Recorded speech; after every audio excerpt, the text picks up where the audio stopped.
What's up, folks at home? Welcome back to the channel. Today we're going to be talking about catching suspended bass. It's the hottest topic right now. I don't have live scope. You don't need live scope to catch suspended fish. You can do the same thing guys are doing now to catch fish that are suspended without live scope. We're going to go underwater today. We're going to talk about baits that work, techniques that work, how to use your graph and your sonar to find those suspended fish, and how to catch them. Hey, we'll see you out there.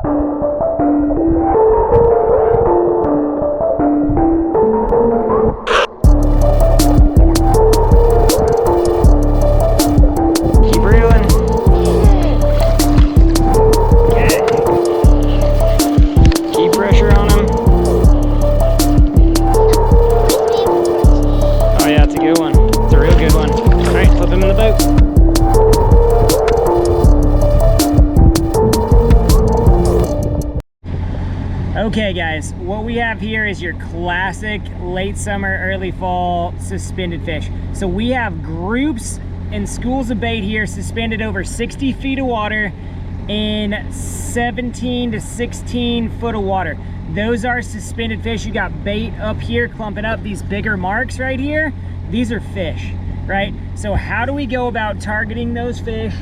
How do we get after them? Well, there are specific baits that you can use to target those. Most oftentimes you're gonna see largemouth and smallmouth suspend underneath schools of bait like this. So there's a lot of different ways you can get after those fish.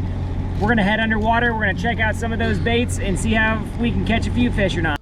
So the first bait I'm gonna pick up when I'm targeting suspended fish is the hottest bait in bass fishing right now. It has been called a lot of things. It's been called moping, it's been called strolling, it's been called hover strolling, it's been called the Damiki Rig, it's been called Ned Mickey's, all kinds of things. But it's simply a fluke style bait and a jig head with a 90-degree line tie. And this bait is versatile. Number one, the first thing you want to do is you throw it out and you count it down to the level you see the fish at. So you can count this bait down to 5 feet, you can count it down to 7 feet. And then you simply just wind the bait back to you with twitches.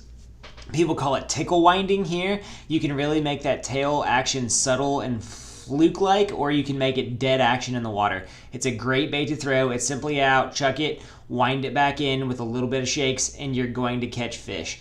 Tickle wind it, if you want to vertically stroke it up and down, you can do that as well. It's a versatile way to catch fish, and it's simple and cheap. Literally a jig and a... This next bait is the Duo Realis Spy Bait 90.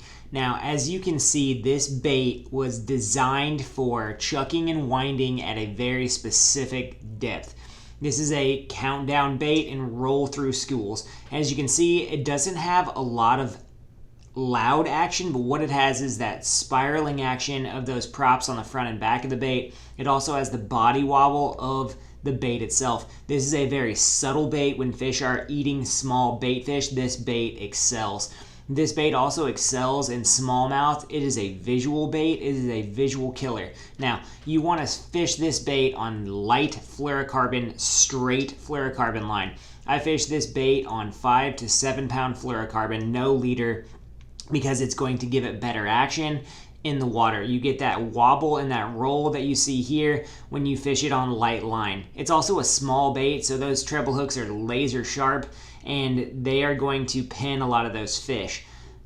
Fantastic smallmouth bait, fantastic suspended fish bait, good roll, good wobble on it, fantastic clear water bait. You got to give it a shot when those fish are suspended up off the bottom.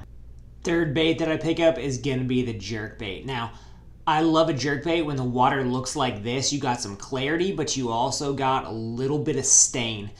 A pearl-sided jerkbait with a blue back is going to get the call in this type of water for me. This is a killer bait to bring through schools. You want to make sure that you're fishing it over top of the fish. This is also a bait to throw in there once the fish are active. If you've caught a few on the tickle wind, if you've caught a few on the spy bait, throw the jerk bait in there. Chances are the biggest fish in that school is going to light that jerk bait up once they're firing. It's a great way to generate bites. It's also a great way to control the depth of your lures and make a fantastic presentation that sits right in the face of the fish. So jerk baits, throw them. They will catch suspended fish. They will trigger that reaction strike. Next bait comes into play a lot in the fall, the glide bait. So the glide bait, that big wandering action that you get when you're slow rolling that bait through schools, You can also pop it every 4 or 5 cranks, give it a nice pop, twitch it out of the picture. And what's going to happen is fish are going to follow that. It's like a magnet. It has drawing power. A lot of guys have talked about the drawing power of the big bait lately. The big bait brings fish out of the woodwork. You can also go back once those fish are interested and throw a different bait and catch them. So that big bait, that big wide glide on this bait is going to really allow fish to get a good look at that bait, to really be sucked in and then attack that bait. All right guys, so we're out here. We know that fish are suspended about 10 foot down. So I'm gonna count down this spy bait and then I'm gonna slow wind it back through those fish. We're looking for pure just reaction bites, or we're just looking to get this in their face and keep it right there. But this is a game of patience. It's a game of finding the right angle. It's a game of finding the right bait, right? So one thing that I notice is I'm not getting a lot of follows, and I think it's because the water is so hot. So I pick up one of my favorite techniques for suspended fish here. It's a drop shot with a swim bait on it, and what I'm doing is I'm ripping that bait up through them and then letting it fall back down. And I'm feeling the fish knock at it, peck at it, do different things. I'm not hooking up, and that could be a couple reasons. So I switch, to this drop shot, and really what I'm doing here is I'm letting this pendulum down through those schools. I'm looking on my side imaging sonar. I'm seeing these schools of fish out here. I'm letting this fall and shaking it and winding it through these schools, trying to get some fish hooked up. Because when you can get one hooked up, then it's going to turn on that school and those fish will relate better to what you are doing. So as you can see here, I'm going to hook up with 2 smaller fish on that Hazedong shad, and it really allows you to get bit when nothing else will, and it really does a good job of generating the bites in the tough conditions. Now, I'm rigging this bait, literally drop shot, nose hook, rigging that bait to get bit right now.